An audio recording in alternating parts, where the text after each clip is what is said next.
Shalom. I'd like to say all praises to Yahweh Bashim Ashai. Double honors to the apostles of Great Millstone.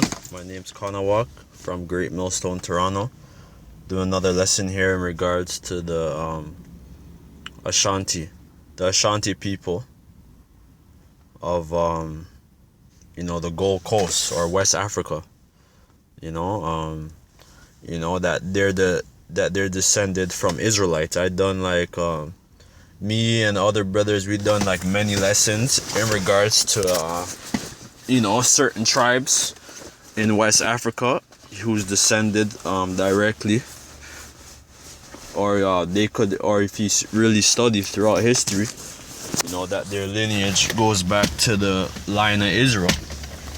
Like the name Ashanti derives from a city which was particularly a Levitical city, a Levite city, one of the refuge cities, Ashan, Ashan in the Bible, which means smoke, so it actually means smoke, and that's a Hebrew derivation.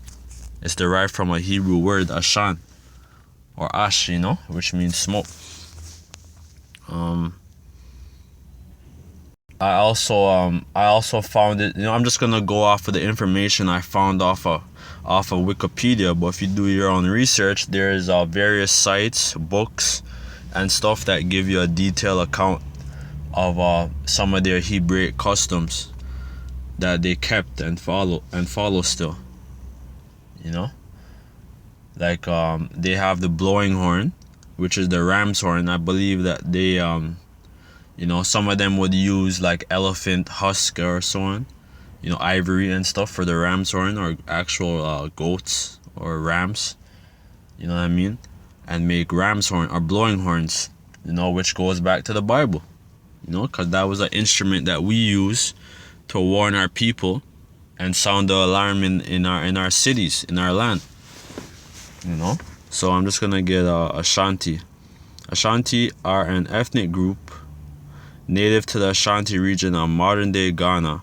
The people of Ashanti speak the Asante dialect of Twi, and they're a big, population, and they also were so rich. It says, the wealthy gold-rich Asante people developed the large and influential Ashanti Empire along the Lake Volta and Gulf of Guinea.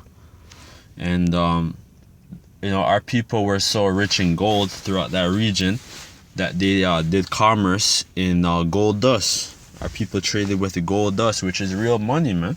We don't have real money, man. We're just getting paper notes, Federal Reserve notes or fiat currency, that doesn't have no real value or substance, man. And our people knew, our people traded with real money, man, and real substance back then. You could do your own little research, Here's showing like their pull, right now, their cities.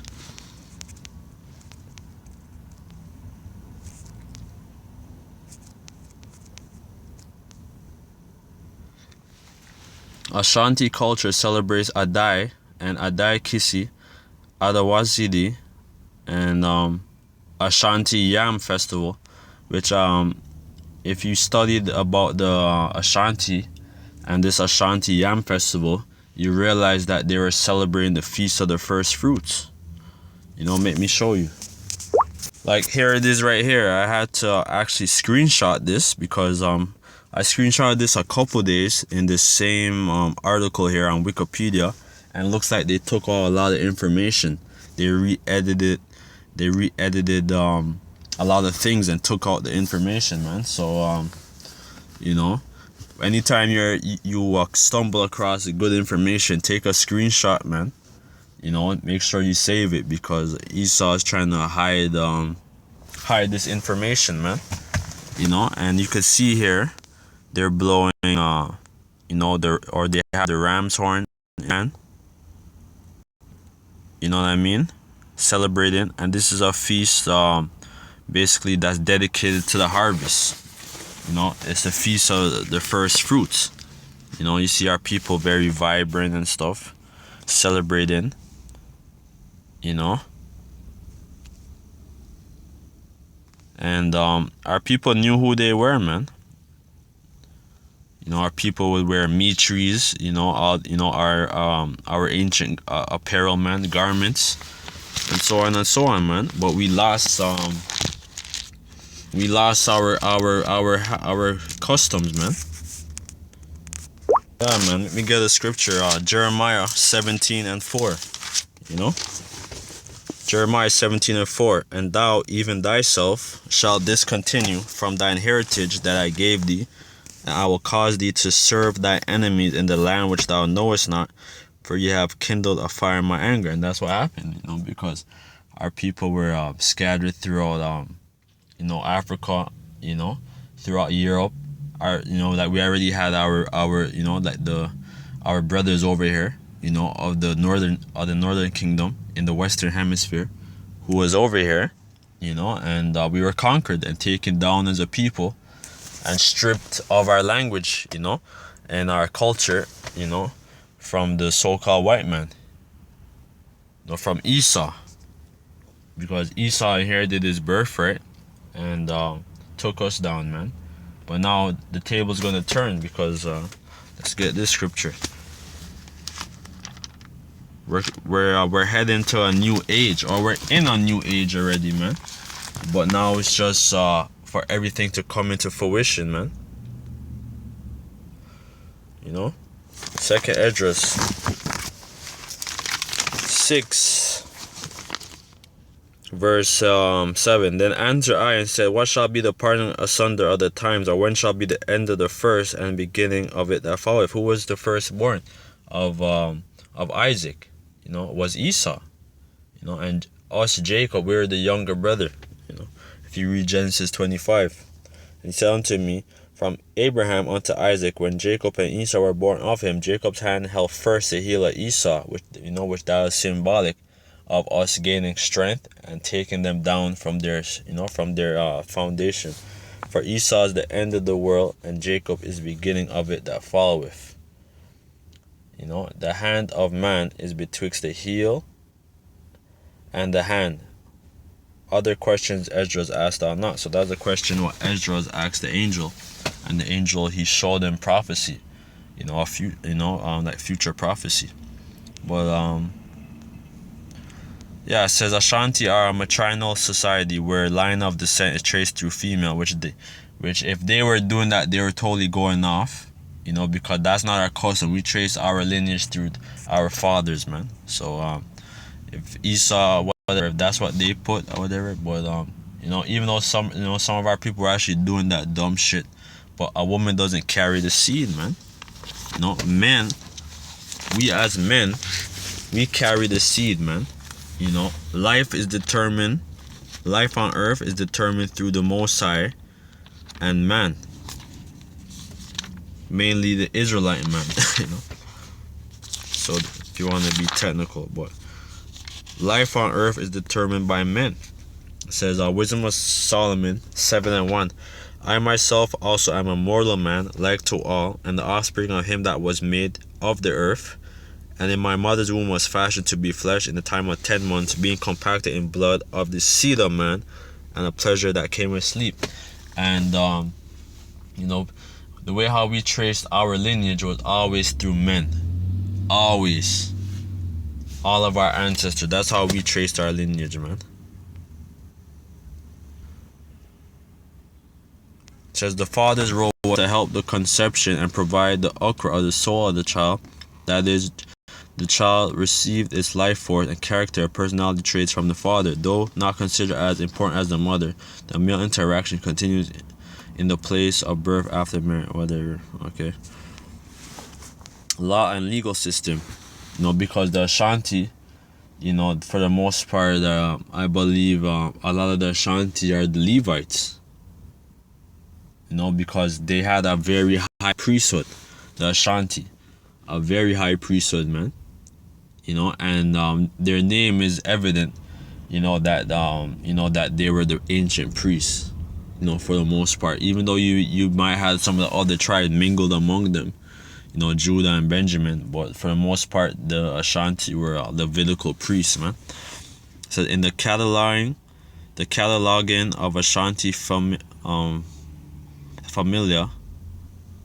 or familial and legal system in R.S. Radere Ashanti's law and constitution, Ashanti's law specifies that sexual relation between man and certain women are forbidden, like adult. Okay, like that just like that's in reference to the law of adultery, and the laws of sexual the laws of sexual immoral, being sexually immoral. The punishment for offense is death, although it does not carry quite the same stigma to an Ashanti clan as incest. Sexual relation between a man and anyone of the following woman is forbidden. A half sister by one father by a different clan mother. A father's brother's daughter. A woman of the same father.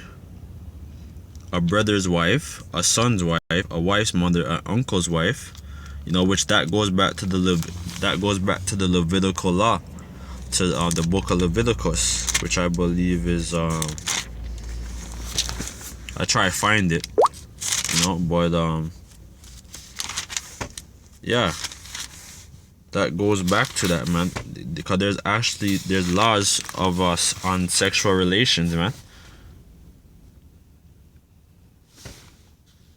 Read Leviticus 18. Read that whole chapter, man. That whole chapter is in how we should conduct ourselves as men, as Israelite men. Every time we're having sex, like with a woman, or when a woman is having sex with a man. How we're supposed to conduct ourselves. So that just proves right there. That's like that's one domino down. Like right there.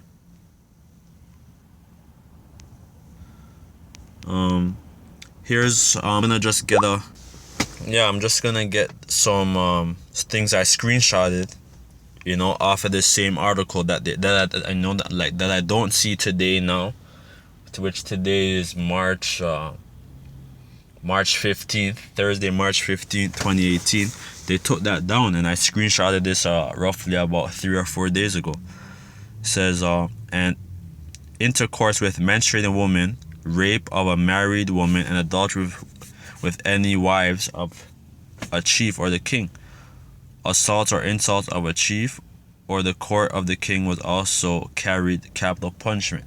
So these people, the Ashanti, they were very strict in the observance of the law, which 2018, man, our people are totally bugged out, man.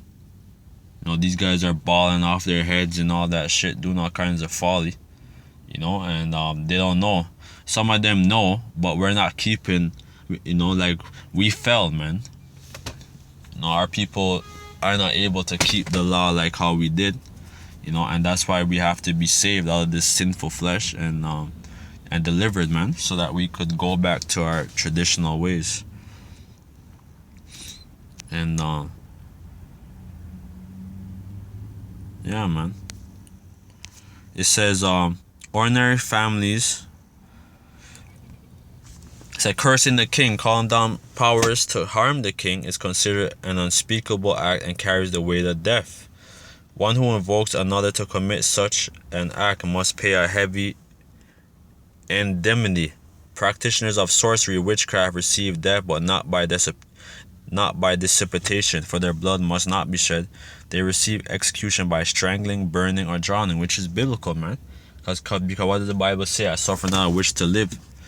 And a lot of people who practice sorcery and stuff, they were burned. They were burned at the stake or stoned. Or stoned or hanged. Drowned. And that's biblical. It says ordinary families or lineage settle disputes between individuals. Nevertheless, such disputes can be brought to trial before a chief by uttering the taboo oath of a chief or the king. So And that's how we did it back in the day. Anytime we had a dispute and it couldn't be settled between 2 or 3 men, like what does the scripture say? It says go to the elders, and that's what our people would do.